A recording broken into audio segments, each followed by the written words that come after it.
Good morning. Weekend, happy weekend.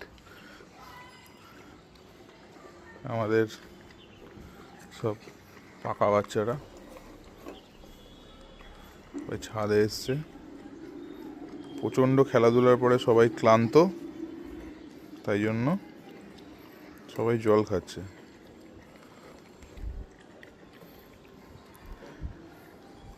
এটা হচ্ছে আমাদের ডিনা আর জেসিকা জুনিয়র, আর তার সাথে এটা হচ্ছে আমাদের বুলটি, আর ওইদিকে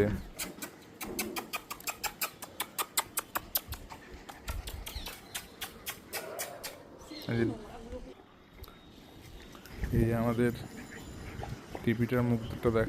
ইনি হচ্ছে আমাদের তিনজন ছিল, ইনা, মিনা, টিকা। তো ও হচ্ছে মিনা, বাকিটা সব এনে এনে এনে